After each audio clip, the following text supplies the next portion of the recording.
Hello everyone, welcome to this next lecture of our history optional answer writing series, जिसमें हम history optional के topics के possible जो questions बन सकते हैं, सैम्पल क्वेश्चंस जो बन सकते हैं, उनके आंसर्स को डिस्कस करते हैं। फिलहाल हम मॉडर्न एडमिनिस्ट्रेशन कर रहे हैं। आज का हमारा पहला क्वेश्चन है, how far the Arthashastra help us understand the administrative machinery of a modern empire. तो अर्थशास्त्र सेंट्रिक जो है आंसर हमको यहाँ पे लिखना है ना। क्वेश्चन एक्चुअली क्या पूछ रहा है? क्वेश्चन, क्या अर्थशास्त्र को पढ़कर हम मॉडर्न एडमिनिस्ट्रेशन को समझ सकते हैं? अगर हाँ, तो कितना समझ सकते हैं और उसकी क्या लिमिटेशन है? यहाँ एक इम्पॉर्टेंट डिस्टिंक्शन ये है कि अर्थशास्त्र जो है वो एक नॉर्मेटिव सोर्स है, मतलब स्टेट को आइडियली कैसा चलना चाहिए, कैसा चल रहा है वो नहीं बता रहा, वो बता रहा है कैसा चलना चाहिए। वेरएज़ अशोकन इंस्क्रिप्शन जैसे हो गए, वो डायरेक्ट कंटेम्प्रेरी एविडेंस देखने को मिलते हैं। लेकिन उनका जो है ड्रॉबैक ये है कि वो सिर्फ़ अशोका सेंट्रिक ही हैं, वो पूरे मॉडर्न एम्पायर के बारे में नहीं बताते हैं। तो ये कुछ प्रॉब्लम्स हमको देखने को मिलती हैं। इसलिए आंसर में ब्लाइंडली ये नहीं कहना कि अर्थशास्त्र मॉडर्न एडमिनिस्ट्रेटिव मैनुअल है। ये हिस्टोरिकल थोड़ी मिस्टेक हो सकती है, और ये भी नहीं कहना कि कुछ पता ही नहीं चल रहा है। तो एक बैलेंस ओवरव्यू हमको यहाँ पे देना है। Let's just talk about our introduction. हमने इंट्रोडक्शन में क्या लिखा है? अर्थशास्त्र ट्रेडिशनली एट्रीब्यूटेड टू कौटिल्य और विष्णुगुप्त भी लिख सकते हैं, provides a detailed theoretical framework of a governance, bureaucracy, taxation, espionage, and law, making it an important source for reconstructing a modern administration. है ना? अर्थशास्त्र में king, minister, officers, taxation, army, espionage, है ना? इकोनॉमी, प्रोविंसेस, सबका detail discussion मिलता है। इसलिए जब हम मॉडर्न एडमिनिस्ट्रेटिव स्ट्रक्चर देखते हैं, तो अर्थशास्त्र हमें इंस्टीट्यूशनल फ्रेमवर्क समझाने में हेल्प करता है। लेकिन इसका जो यूज़ है वो कोलैबोरेशन के साथ करना चाहिए। यहाँ पे इंट्रोडक्शन में क्या लिखा हुआ है कि अर्थशास्त्र किससे एट्रीब्यूटेड है? किसने लिखा है? कौटिल्य ने लिखा है। डिटेल्ड थ्योरेटिकल फ्रेमवर्क देता है, किसका देता है? ऑफ गवर्नेंस, ब्यूरोक्रेसी, टैक्सेशन, ये सब लिख दीजिए। Making it an important source for reconstructing modern administration. ठीक है, तो अब देखते हैं क्या क्या बताते हैं। तो एडमिनिस्ट्रेटिव मशीनरी किस तरीके से बताए। सबसे पहले मोनार्किकल अथॉरिटी के बारे में बात करता है। King was the supreme authority in the administration, justice and defence. Modern system का सेंटर किंग था, और किंग सिर्फ सिंबलिक रूलर नहीं था। एडमिनिस्ट्रेशन जो है सुपरवाइज करता था, ऑफिशियल्स को अपॉइंट करता था, टैक्सेशन कंट्रोल करता था, मिलिट्री डिसीजंस लेता था, जस्टिस की हाईएस्ट अथॉरिटी था। इवन डिप्लोमेसी में भी उसकी हाईएस्ट सुप्रीम पावर देखने को मिलती है। इसलिए मॉडर्न स्टेट में सेंट्रलाइजेशन का strong element was the king. लेकिन इसका डीपर इम्प्लीकेशन ये है कि इतना बड़ा एम्पायर जो अफ़गानिस्तान से कर्नाटका और बंगाल तक स्प्रेड था, उसको एक कॉमन पॉलिटिकल अथॉरिटी के अंडर रखने के लिए स्ट्रॉन्ग मोनार्की जो है वो नेसेसरी थी।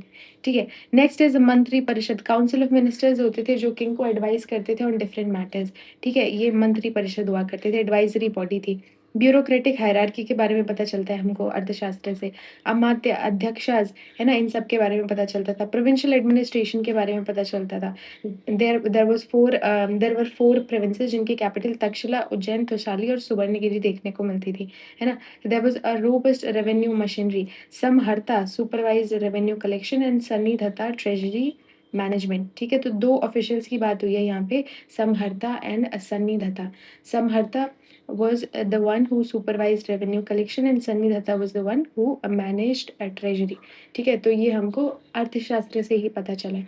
उसके अलावा उसके आगे आएँगे तो हमको एस्पियोनाज नेटवर्क के बारे में अर्थशास्त्र से पता चलता है। मॉडर्न स्टेट में स्पाइस का एक्सटेंसिव रोल था। स्पाई ऑफिशियल्स को मॉनिटर करते थे, पब्लिक ओपिनियन समझते थे, कॉन्स्पिरेसीज़ डिटेक्ट करते थे, करप्शन एक्सपोज़ करते थे और एनिमीज़ के बारे में इन्फॉर्मेशन भी कलेक्ट करते थे। इंटरेस्टिंग फीचर ये है कि स्पाई जो है वो डिफरेंट डिस्गाइज़ यूज़ करते थे। फॉर एग्ज़ाम्पल एस्थेटिक बन जाना, मर्चेंट बन जाना, है ना, हाउस होल्डर बन जाना। And why was espionage important? क्योंकि मॉडर्न एम्पायर जो है वो ज्योग्राफिकली ह्यूज था। किंग हर जगह फिज़िकली प्रेज़ेंट नहीं हो सकता था, तो इन्फॉर्मेशन जो है वो बहुत ज़रूरी थी। सर्विलेंस स्टेट हमको यहाँ पे देखने को मिलती है अकॉर्डिंग टू अर्थशास्त्र। ठीक है, इकोनॉमिक रेगुलेशन के बारे में बात करें तो अर्थशास्त्र से हमें पता चलता है कि स्टेट इकोनॉमी में एक्टिवली इंटरवीन करती है और करना भी चाहिए। State mines, forest, trade, weights and measures, industry, agriculture को रेगुलेट कर सकती है। इसका मतलब है कि modern state pure laissez faire economy नहीं थी। स्टेट का इकोनॉमिक रोल सिग्निफिकेंट था। अगर वेट्स एंड मेजर्स रेगुलेट हो रहे हैं तो स्टेट मार्केट जो ट्रांजैक्शन है उसमें डायरेक्टली इंटरवीन कर रही है, एक एग्जांपल देखने को मिलता है ना? तो इकोनॉमिक रेगुलेशन के बारे में पता चलता है। मिलिट्री एडमिनिस्ट्रेशन, मॉडर्न एम्पायर को सस्टेन करने के लिए पावरफुल मिलिट्री नेसेसरी थी। आर्मी का major component infantry, cavalry, elephant chariots ये सब देखने को मिलते हैं और इन चारों को अर्थशास्त्र में इन्फैंट्री, कैवलरी, एलिफेंट और चैरियट, इन चारों को चतुरंग बल बोला गया है अर्थशास्त्र में। ठीक है? ये इंपॉर्टेंट इसलिए है क्योंकि एम्पायर एक्सपेंशन और टेरिटोरियल सिक्योरिटी दोनों मिलिट्री पर डिपेंड करते थे। Popularly frontier regions, rebellious provinces, newly conquered territories में मिलिट्री प्रेजेंस एसेंशियल थी। है ना? तो इसके बारे में पता चलता है। जुडिशियल फ्रेमवर्क की अगर बात करें तो अर्थशास्त्र हमें civil disputes, property, contracts, theft, assault, punishment etcetera का डिस्कशन मिलता है। इससे पता चलता है कि एडमिनिस्ट्रेशन में rule based judicial mechanism develop हो रहे थे। इम्पॉर्टेंस ये है कि जस्टिस कंप्लीटली इनफॉर्मल या कस्टमरी नहीं था। स्टेट इंक्रीजिंगली लॉ, पनिशमेंट और एडमिनिस्ट्रेशन को इंस्टीट्यूशनलाइज कर रही थी। तो एक कोडिफाइड लीगल सिस्टम हमको देखने को मिलता है, फाइन्स मिलते हैं ऑफेंसेस के लिए। ठीक है? फिर administrative surveillance, modern state officials को ब्लाइंडली ट्रस्ट नहीं करती थी। ऑफिशियल्स की wealth, conduct, performance, financial dealing, है ना, मॉनिटरिंग की जा सकती थी। Because bureaucracy itself could become a threat. अगर टैक्स कलेक्टर टैक्स चुरा ले तो सेंटर का रेवेन्यू रिड्यूस होगा। देयरफॉर ब्यूरोक्रेसी पे सर्विलेंस इंपॉर्टेंट है, उनकी अकाउंटेबिलिटी इंपॉर्टेंट है ना? तो यहाँ पे एडमिनिस्ट्रेटिव सर्विलेंस हमको देखने को मिलता है। क्या क्या देखा हमने? हमने किंग के बारे में अर्थशास्त्र से जाना, हमने काउंसिल ऑफ मिनिस्टर, मंत्री परिषद के बारे में जाना, ब्यूरोक्रेटिक सिस्टम के बारे में जाना, प्रोविंशियल एडमिनिस्ट्रेशन के बारे में जाना, रेवेन्यू के बारे में समझा, espionage network, economic control, military administration के साथ साथ में जुडिशियल फ्रेमवर्क और एडमिनिस्ट्रेटिव सर्विलेंस, इन सब के बारे में जाना। ठीक है? लेकिन इसके चलते कुछ लिमिटेशंस भी हमारे पास में आती हैं। यही क्वेश्चन है, हाउ फार? अर्थशास्त्र को डायरेक्टली मॉडर्न रियलिटी नहीं मान सकते क्योंकि पहला तो ये कि एक नॉर्मेटिव ट्रेटाइज़ है। नॉर्मेटिव ट्रेटाइज़ है, ये बताता है स्टेट आइडियली कैसे फंक्शन करे, नॉट नेसेसरीली कि मॉडर्न एम्पायर एक्चुअली जो है एग्ज़ैक्टली कैसे फंक्शन करता था। ये सब जो चीज़ें हैं कि सर्विलेंस होना चाहिए, ब्यूरोक्रेसी पे एस्पियोनाज सिस्टम होना चाहिए, किंग के पास सुप्रीम अथॉरिटी होनी चाहिए। ये बताया जा रहा है कि ऐसा होना चाहिए। टू सम एक्सटेंट होता भी होगा, लेकिन ये एज़ अ लिमिटेशन हम काउंट कर सकते हैं। ठीक है? Second is chronological debate. ये क्रोनोलॉजिकल डिबेट भी हमको देखने को मिलती है। अच्छा इसमें अच्छा ये एग्ज़ैक्ट डेट।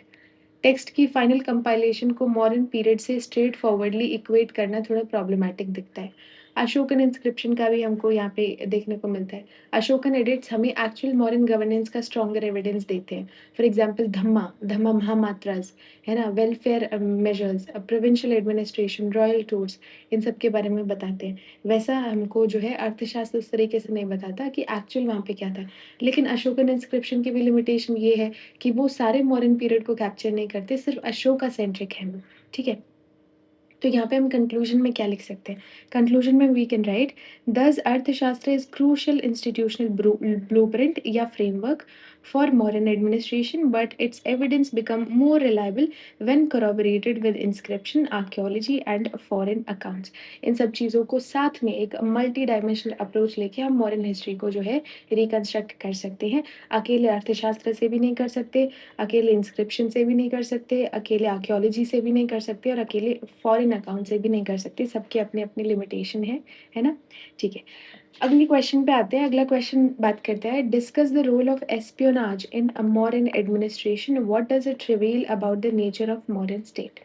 एस्पियोनाज सिस्टम जो है एस्पियोनाज सेंट्रिक हमको आंसर लिखना है। क्वेश्चन का कोर, इस क्वेश्चन में 2 डिमांड्स पूछी गई हैं, एस्पियोनाज का एडमिनिस्ट्रेटिव रोल और इस एस्पियोनाज सिस्टम से मॉडर्न स्टेट की नेचर क्या रिवील करती है। अगर सिर्फ स्पाई के फंक्शन लिख दिए और स्टेट की नेचर एक्सप्लेन नहीं की तो आंसर इनकम्प्लीट होगा। ठीक है? सबसे पहले इंट्रोडक्शन की बात करें तो इसमें देखेंगे, espionage was an integral instrument of modern governance used for intelligence gathering, surveillance, counter corruption and political security। क्या क्या ज़रूरत थी इंटेलिजेंस गैदर करने के लिए, सर्विलेंस करने के लिए, counter corruption and a political security. Role पहले समझने की कोशिश करते हैं। ठीक है, first is a political surveillance, monitored officials and political rivals. Spies political opponents को मॉनिटर करते थे। क्यों? क्योंकि एंशंट एम्पायर में palace conspiracies, rebellions, provincial revolts, rival elites serious threat थे। सो इंटेलिजेंस का पर्पस था थ्रेट को डिटेक्ट करना and before it comes to rebellion उसको पहले डिटेक्ट करके न्यूट्रलाइज कर दो। ठीक है, तो ये हमको देखने को मिलता है। ये जो स्पाई है ये reporting to officials and also reporting about the officials. Administrative control में क्या हमको देखने को मिलता है? यहाँ पे लिखा हुआ है checked corruption and abuse of authority. Officials powerful हो सकते थे। अगर कोई ऑफिसर ब्राइब ले, रेवेन्यू चुराए, किंग के अगेंस्ट काम करे तो सेंटर को इन्फॉर्मेशन चाहिए। स्पाइज इनडायरेक्टली ऑफिशियल्स को डिसिप्लिन रखते थे, है ना, अकाउंटेबल रखते थे। तो ब्यूरोक्रेटिक सुपरविजन या फिर एडमिनिस्ट्रेटिव कंट्रोल हमको यहाँ पे देखने को मिलता है। It was like a secret verification of officers कि कौन कितना जो है लॉयल है, कौन अपना काम कितने अच्छे तरीके से कर रहा है, कौन करप्शन कर रहा है, कौन नहीं कर रहा है। ठीक है, next is a public intelligence. सबसे पहले हमने क्या बात की? सबसे पहले हमने पॉलिटिकल सर्विलेंस की बात की, फिर हमने ब्यूरोक्रेटिक सर्विलेंस की बात की। अब हम पब्लिक इंटेलिजेंस की बात कर रहे हैं। यहाँ पे लिखा हुआ है gathered information about a popular sentiment. Spice जो है वो कॉमन पीपल की मूड को भी अंडरस्टैंड करने की कोशिश करते थे। बाय, क्योंकि अगर पॉपुलेशन टैक्सेस से अनहैप्पी है, ऑफिशियल से अनहैप्पी है, लोकल लोकल जो एडमिनिस्ट्रेशन है उससे डिससेटिस्फाइड है, तो रेबेलियन का पोटेंशियल हो सकता है। Therefore intelligence gave the king information about the society. तो पब्लिक सेंटिमेंट मॉनिटरिंग हमको यहाँ पे देखने को मिलती है, पब्लिक इंटेलिजेंस। ठीक है, agent among commoners. Next is a counter intelligence. अगर एनिमी, यहाँ पे लिखा क्या हुआ है, detected conspiracies and hostile activities. अगर एनिमी या इंटरनल राइवल कॉन्स्पिरेसीज कर रहे हों, है ना, तो स्पाई उसको डिटेक्ट करे। एग्जाम्पल जैसे एनिमी किंगडम के एजेंट्स अगर मॉरियन टेरिटरी में ऑपरेट कर रहे हैं तो काउंटर इंटेलिजेंस उन्हें आइडेंटिफाई कर सकती है। तो काउंटर इंटेलिजेंस के लिए भी यूज होता था। Detection of royal conspiracies as well. ठीक है, अब प्रोविंशियल मॉनिटरिंग ये क्या है? इसमें लिखा हुआ है enabled the centre to supervise distant territories.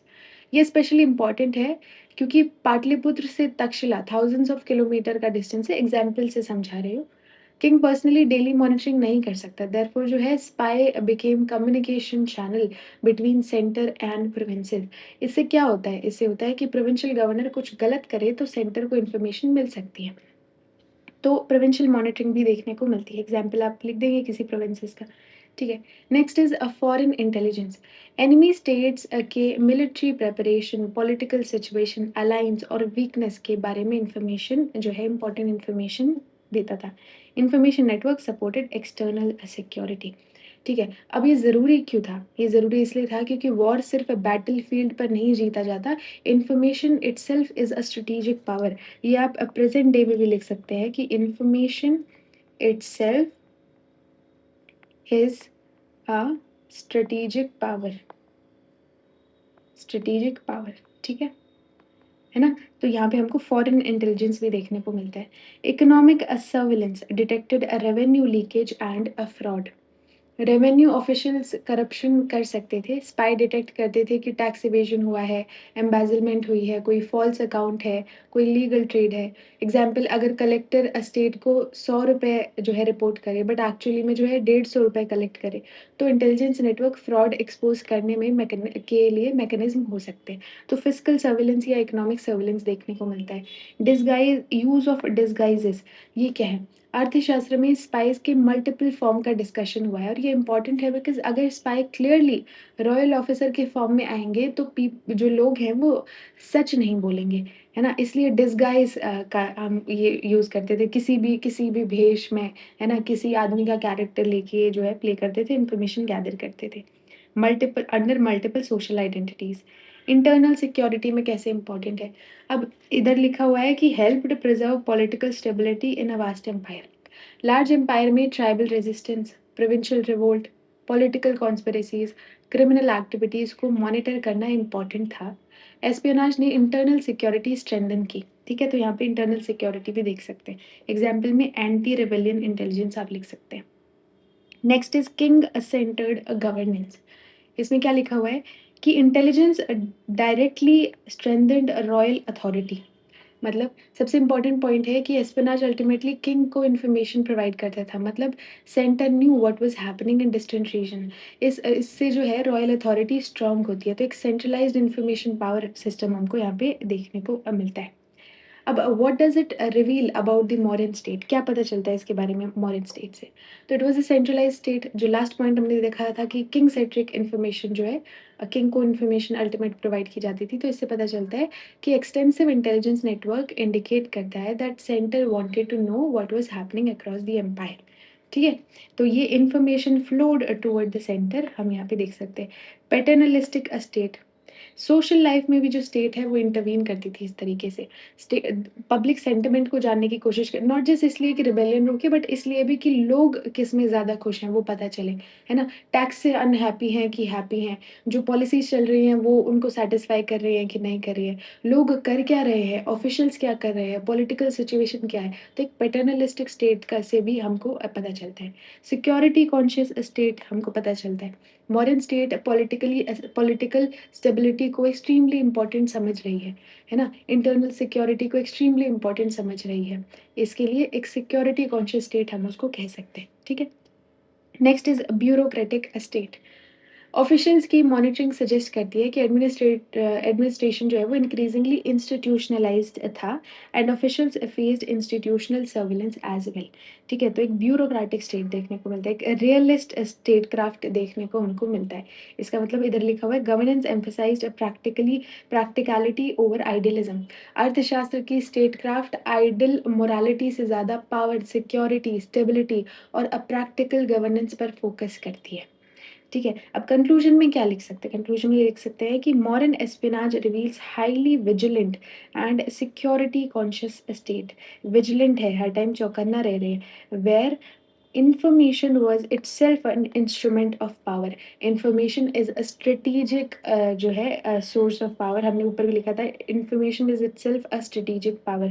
ठीक है, yet its extensive surveillance also indicate challenges of governing a large and diverse empire। तो vast empire का भी हमने component यहाँ पे लगा दिया है। ठीक है, तो आई होप ये वाला जो आंसर है आपको समझ आया होगा and we can move on to next question. इसमें हमने एस्पेनाज सिस्टम के बारे में पढ़ा था।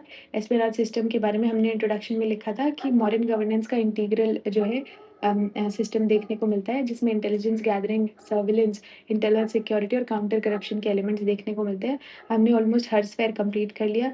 फिर व्हाट डज इट रिवील, ये भी हमने दिखा दिया। It reveals a centralised state, it also reveals security conscious, paternalistic, bureaucratic and realist state craft state, है ना? और कंक्लूजन में हमने लिख दिया कि मॉडर्न एस्पेनाज सिस्टम जो है वो इंडिकेट करता है कि मॉडर्न एम्पायर एक हाईली विजिलेंट और सिक्योरिटी कॉन्शियस स्टेट था, जिसमें इंफॉर्मेशन को as a source of power use किया जाता था। येट इस ये भी हाइलाइट करता है कि चैलेंजेस थे to govern such a large empire और एस्पेनाज सिस्टम की उसमें ज़रूरत थी। इसमें आप वो भी लिख सकते हैं ना, वास्ट एम्पायर का एलिमेंट भी लिख सकते हैं।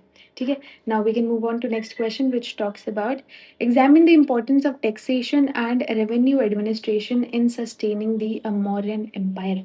टैक्सेशन और रेवेन्यू एडमिनिस्ट्रेशन का क्या इंपॉर्टेंस है इन sustaining modern empire?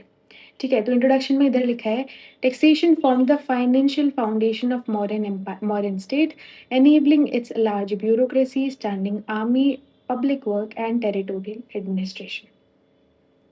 Modern empire को एक मशीन जैसा अगर समझें तो army, bureaucracy, roads, administration, welfare, सबको रिसोर्स चाहिए और रिसोर्स का मेजर सोर्स था रेवेन्यू। इसलिए revenue was the economic foundation of imperial power. ठीक है, इसके इम्पोर्टेंस देखते हैं। सबसे बेसिक फंक्शन है state finance, revenue finance the functioning of the government. सबसे बेसिक फंक्शन है, गवर्नमेंट को सैलरीज, एडमिनिस्ट्रेशन और मिलिट्री के लिए मनी चाहिए। Without stable revenue there would be no bureaucracy, there would be no army, no empire, है ना? तो फिस्कल फाउंडेशन हमको देखने को मिलती है, स्टेट फाउंडेशन यहाँ पे देखने को मिलती है। Next is a land revenue. Agriculture provided the principal fiscal basis. यहाँ पे जो लैंड रेवेन्यू, एग्रीकल्चर से जो रेवेन्यू आता है, that was the major productive source हमको देखने को मिलता है। इसलिए एग्रीकल्चर सरप्लस पर टैक्सेशन स्टेट का मेजर फिस्कल सोर्स था। ठीक है, तो लैंड रेवेन्यू हमको देखने को मिलता है। यहाँ पे जो शेयर मिलता था इट वाज 1/6, जिसको भाग बोलते थे, तो वो भी आप एग्जाम्पल यहाँ पे लिख सकते हैं। नेक्स्ट इज असम हरता। समहर्ता ये क्या है? Samaharta coordinated revenue assessment and collection. ये बहुत इंपॉर्टेंट फैक्चुअल पॉइंट है। Samaharta were the chief revenue collectors. उनका रोल था रेवेन्यू असेसमेंट और कलेक्शन से एसोसिएटेड रोल देखने को मिलता है। Why important? क्योंकि ये इंडिकेट करता है taxation was not random, there was an organised fiscal bureaucracy, है ना? तो यहाँ पे समहर्ता हमको देखने को मिलता है। Next is सन्निधत्ता। सन्निधत्ता क्या करते हैं? Sannidhata was a treasury related officer. Samaharta और सन्निधत्ता को सेपरेट फंक्शंस फिस्कल एडमिनिस्ट्रेशन में चेक्स और बैलेंसेस को सजेस्ट करते हैं। ठीक है? समहर्ता कलेक्शन करता था, सन्निधत्ता ट्रेज़री मेंटेन करता था। तो यहाँ पे ट्रेज़री एडमिनिस्ट्रेशन भी देखने को मिलता है, managed state treasury. Next is trade taxation. State agriculture tax के अलावा कमर्शियल एक्टिविटीज़ पर भी रेवेन्यू जनरेट करती थी। Example customs, market duties, trade related taxes.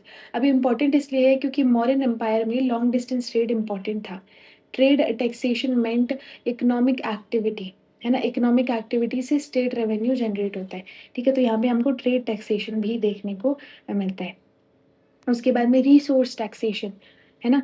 यहाँ लिखा है mines, forest and salt generated a state income. ये तीनों जो है स्टेट रेगुलेटेड भी थे। स्टेट माइन्स, फॉरेस्ट और सॉल्ट एक्सेट्रा को रेगुलेट कर सकती थी। इम्पोर्टेंट इसलिए है क्योंकि natural resources directly state income का सोर्स बन सकते हैं। माइन से मिनरल निकलते हैं, मिनरल से स्टेट रेवेन्यू आ सकता है ना? तो ये आप एग्ज़ाम्पल दे सकते हैं। अर्बन रेवेन्यू, सिटीज़ में आर्टिज़न्स, मर्चेंट्स, ट्रेडर्स, मार्केट्स, इन सब का सेंटर हुआ करता है सिटी, है ना? Therefore urban economic activity taxation का इम्पोर्टेंट सोर्स थी, ठीक है? तो अर्बन फिस्कैलिटी यहाँ पे देखने को मिलती है।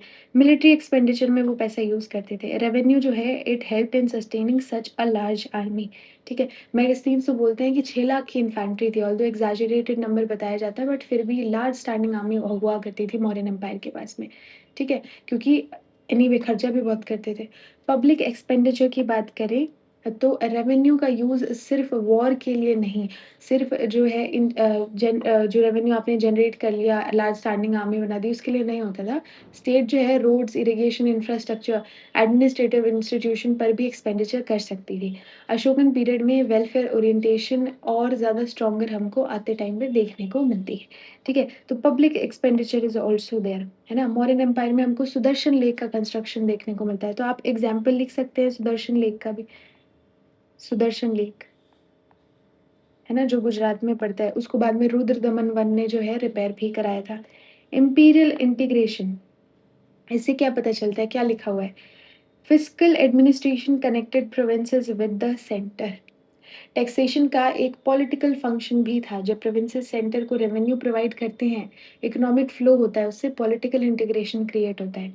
सेंटर फाइनेंशियली प्रोविंसेस पर डिपेंडेंट नहीं है, रेदर प्रोविंसेस सेंटर से कनेक्टेड होते हैं, ठीक है? तो यहाँ पे प्रोविंशियल रेवेन्यू ट्रांसफर हम यहाँ पे देख सकते हैं।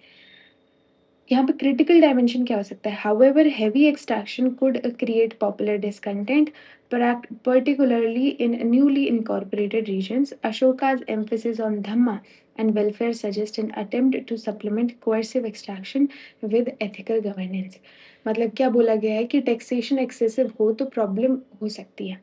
अगर हाई एक्सट्रैक्शन हो, लो एग्रीकल्चर प्रोडक्टिविटी हो तो पीजेंट सफ़र करेंगे। देयरफॉर स्टेट को रेवेन्यू और प्रोडक्शन के बीच बैलेंस मेंटेन करना पड़ता था। इम्पॉर्टेंट यूपीएससी इनसाइट यहाँ पे ये है कि स्ट्रॉन्ग एम्पायर सिर्फ हाई टैक्सेशन से नहीं बनता। It requires a productive agriculture, it also requires efficient collection and a controlled extraction, ठीक है? तो यहाँ पे क्या लिखा हुआ है कि modern taxation transformed agriculture surplus into state capacity, sustaining administration, a defense and welfare. Its long-term effectiveness depended on balancing fiscal extraction with economic productivity and popular stability. तो ये जो है आप एक बिल्कुल बढ़िया इंक्लूसिव सा जो कंक्लूजन है वो इसमें लिख सकते हैं। आई होप आपको ये आंसर पसंद आया, वो सॉरी समझ आया होगा, है ना? क्या पढ़ा हमने? एडमिनिस्ट्रेशन में हमने पढ़ा कि जो है स्टेट फाइनेंस सपोर्ट करता था, लैंड रेवेन्यू का क्या इंपॉर्टेंस है ना? उसके बाद समहर्ता, सन्निधत्ता के बारे में देखा, ट्रेड टैक्सेशन के बारे में देखा, रिसोर्स टैक्सेशन के बारे में देखा, अर्बन रेवेन्यू देखा, मिलिट्री एक्सपेंडिचर हमने देखा और पब्लिक एक्सपेंडिचर के साथ में जो है इंपीरियल इंटीग्रेशन भी देखा, ठीक है? And then we concluded the answer. अगले क्वेश्चन की तरफ चलते हैं। Discuss the modern judicial and a penal system. Judiciary law and order किस तरीके का हुआ करता था वो हम यहाँ पे डिस्कस करेंगे। ठीक है, तो सबसे पहले इसको जो है इंट्रोड्यूस करेंगे, इंट्रोडक्शन देंगे। Modern justice combined royal authority, codified procedures and a graded a punishment, reflecting a state's emphasis on social order and administrative discipline। ठीक है, यहाँ पे क्या बताया, मॉडर्न जुडिशियल सिस्टम का प्राइमरी ऑब्जेक्टिव पहले तो था कि ऑर्डर मेंटेन करना। एंशियंट स्टेट के कॉन्टेक्स्ट में जस्टिस सिर्फ राइट्स प्रोटेक्शन नहीं था, it was also social control, political stability and deterrence भी देखने को मिलता है। ठीक है, तो जुडिशियल सिस्टम के बारे में समझने की कोशिश करेंगे। The very first is royal supremacy, royal authority, royal supremacy. King remain the highest judicial authority. Example, king जो है वो फाइनल एपेलेट अथॉरिटी हुआ करता था। किंग के पास हाईएस्ट जुडिशियल अथॉरिटी थी, मतलब अगर लो लेवल जो अथॉरिटी है उन्होंने उनसे डिस्प्यूट रिजॉल्व ना हो तो फाइनल अथॉरिटी अल्टीमेटली किंग के पास जा सकती है। वाई? क्योंकि मॉडर्न पॉलिटिकल सिस्टम में सोवरानिटी जो है वो किंग सेंटर्ड हुआ करती थी। Next is a judicial hierarchy, different level of court handle disputes. इसका क्या मतलब है कि डिफरेंट लेवल पर डिस्प्यूट हैंडल किए जाते थे। इसका ज़रूरत क्या थी कि इमेजिन अगर हर विलेज का स्मॉल डिस्प्यूट पाटलिपुत्र जाए, इम्पॉसिबल है ऐसा, ना प्रैक्टिकली पॉसिबल नहीं है। तो लोकल लेवल पे, हायर लेवल पे जो है हमको यहाँ पे हायरार्की देखने को मिलती थी। ठीक है, तो हायरार्कल जस्टिस देखने को मिलता है। उसके अलावा धर्मस्थिया कोर्ट्स, धर्मस्थिया कोर्ट ये क्या है? Dealt largely with civil disputes. Arthashastra में Dharmasthiya type courts civil matters से एसोसिएटेड हैं। Example, property, contract, inheritance, family dispute. मतलब स्टेट कमर्शियल और सोशल रिलेशन को लीगली जो है रेगुलेट कर रही है। तो यहाँ पे सिविल जूरिस्प्रूडेंस हमको देखने को मिलता है। It was Dharmasthiya courts. क्या बोला मैंने? धर्मस्थिया कोर्ट्स। इससे पहले हमने रॉयल सुप्रीमेसी के बारे में पढ़ा था, फिर जुडिशियल हायरार्की के बारे में पढ़ा। अब नेक्स्ट इज अ कंटक शोधन कोर्ट्स। कंटक शोधन कोर्ट्स ये क्या होती हैं, है ना, ये क्या होती है? तो यहाँ पे it addressed the offences affecting a public order. वैसे तो ये ब्रॉडली स्टेट और पब्लिक ऑर्डर रिलेटेड ऑफेंसेस से एसोसिएटेड जुडिशियल मैकेनिज्म था। कंटक का सेंस सोसाइटी के थॉर्न, कंटक मतलब जो है कांटे होते हैं। जैसे क्रिमिनल एक्टिविटीज हो गई, कोई बड़े इकोनॉमिक ऑफेंस हो गए, कोई पब्लिक ऑर्डर खराब करने वाली चीज हो गई, एडमिनिस्ट्रेटिव रॉन्ग डूइंग हो गए, तो ये सब हमको यहाँ पे देखने को मिलता है। क्रिमिनल ऑफेंसेस से मेजरली जो है ये डील किया करता था, तो यहाँ पे हमको ये देखने को मिलता है। फिर next is evidence based procedure. Next is evidence based procedure हमको यहाँ पे देखने को मिलता है। इसका क्या मतलब है? इसका मतलब है कि विटनेसेस, डॉक्यूमेंट्स, ओथ्स वगैरह जो है एडजुडिकेशन में मदद किया करती थी, है ना। क्यों होता था? वाई? बिकॉज अगर डिसीजन कंप्लीटली आर्बिट्रेरी होंगे तो लीगल ऑर्डर अनस्टेबल हो जाएगा, और एविडेंस बेस्ड प्रोसीजर एडमिनिस्ट्रेशन को ग्रेटर प्रेडिक्टेबिलिटी देता है। ठीक है, तो यहाँ पे प्रोसीजरल रैशनैलिटी देखने को मिलती है, एविडेंस बेस्ड प्रोसीजर देखने को मिलता है। ठीक है, इसके लिए आप प्रोसीज प्रोसीजरल रैशनैलिटी भी लिख सकते हैं। Next is official accountability. Officials could face investigation and punishment. Officials भी लॉ के अबव नहीं थे। अगर ऑफिशियल करप्शन करे, अथॉरिटी का मिसयूज करे, स्टेट रिसोर्स को मिसयूज करे, तो पनिशमेंट जो है वो पॉसिबल हो सकती थी, पनिशमेंट पॉसिबल हो सकती थी। ठीक है, तो यहाँ पे हमको ऑफिशियल अकाउंटेबिलिटी का एलिमेंट भी देखने को मिलता है। ठीक है, तो this was a judicial system. Penal system की बात करते हैं कि पनिशमेंट किस तरीके से होती थी। Deterrent punishment. Modern penal system relatively strict था। Severe penalties discouraged a crime and rebellion. क्यों? क्योंकि पनिशमेंट का पर्पस सिर्फ ऑफेंडर को पनिश करना नहीं था, it also had to discourage others for committing the same offence. मतलब ऐसे कि डर रहना सामने वाले के मन में, दूसरे लोगों के मन में, कि वो ऐसा करने से पहले डरें। ठीक है, तो यहाँ पे हमको एक डेटरेंस जो पीनल सिस्टम वो भी देखने को मिलता है। Next is graded penalty. Graded penalty, यहाँ लिखा हुआ है punishment varied according to offence and status. हर ऑफेंस का सेम पनिशमेंट नहीं था, पनिशमेंट डिपेंड कर सकती थी ऑफेंस का नेचर कैसा था, सर्कमस्टांसेस कैसे थे, सोशल स्टेटस वगैरह और लीगल कैटेगरी वगैरह। इम्पॉर्टेंट क्रिटिकल एंगल ये है कि इसलिए मॉडर्न जस्टिस को मॉडर्न इक्वालिटी बिफोर लॉ के स्टैंडर्ड से डायरेक्टली कंपेयर नहीं कर सकते, बट एंशिएंट टाइम में एक हायरार्किकल सोसाइटी देखने को मिलती है। जैसे मैंने बोला यहाँ पे सोशल स्टेटस भी वैरी करता था, तो उसका भी हमको एलिमेंट देखने को मिलता है। ठीक है, state security, penal law protected a political stability, treason, rebellion, conspiracy जैसे ऑफेंसेस स्टेट के लिए एक्सट्रीमली सीरियस थे। क्यों? क्योंकि मॉडर्न एम्पायर न्यूली कॉन्क्वर्ड और डाइवर्स टेरिटरीज का कॉम्बिनेशन देखने को मिलता है, और अ पॉलिटिकल रिबेलियन एम्पायर के इंटीग्रेशन को थ्रेटन कर सकती थी। देयरफॉर पीनल सिस्टम देखने को मिलता है जो लॉ और पॉलिटिकल सिक्योरिटी दोनों को सर्व करता था। अशोकन मॉडिफिकेशन यहाँ पे क्या देखने को मिलती है हमको? Welfare dimension. Ashoka later stressed human treatment of prisoners, यहाँ आंसर में सोफिस्टिकेशन आ सकती है। अशोका के पीरियड में पनिशमेंट के साथ धम्मा, कंपैशन और ह्यूमन ट्रीटमेंट को भी जो है एम्फेसाइज किया गया। अशोका ने प्रिजनर्स के ट्रीटमेंट और जुडिशियल एडमिनिस्ट्रेशन में मॉरल कंसर्न दिखाए। इसका मतलब ये नहीं है कि अशोका ने पनिशमेंट सिस्टम कंप्लीटली अबॉलिश कर दिया, रेदर एक कोअर्सिव जस्टिस और एक एथिकल रेस्ट्रेंट का कॉम्बिनेशन हमको देखने को मिलता है। ह्यूमनाइजेशन ऑफ जस्टिस इसको बोल सकते हैं। ठीक है, तो इसका क्रिटिकल असेसमेंट कैसे करें? The system was disciplinary and hierarchical and punishment could be severe. Ashoka's post Kalinga policies introduced a stronger emphasis on moral restraint and compassion without completely abandoning a state authority. ठीक है, कंक्लूजन में क्या लिख सकते हैं कि modern justice sought to maintain order, authority and social stability. Its evolution under Ashoka shows a gradual attempt to a combined coercive law with ethical governance. Modern judicial system strict भी था, hierarchical भी था, state oriented भी था, और अशोका ने इसमें ethical और वेलफेयर डायमेंशन भी ऐड कर दिए। ठीक है, तो ये हम जो है कंक्लूजन में लिख सकते हैं। नेक्स्ट और लास्ट क्वेश्चन की तरफ आते हैं। Fifth question would be our last. Next question talks about modern administration combined centralization and considerable local diversity. ये तो हम क्वेश्चन कर चुके हैं पिछले लेक्चर में, तो आई डोंट थिंक सो इसको क्वेश्चन को करने की जरूरत है। ऑलमोस्ट सेम क्वेश्चन कर चुके हैं, ठीक है, तो वो एक आप इसमें भी लिख सकते हैं। You can just take the screenshot if you want, है ना। तो सेंट्रलाइजिंग टेंडेंसी और local diversity tendency, and this is the conclusion you can take. ठीक है, okay, that's it for the video. अगर आपको ये वीडियो पसंद आई हो then please hit the like button and subscribe to this channel. It's a new initiative, and keep learning and keep watching my videos.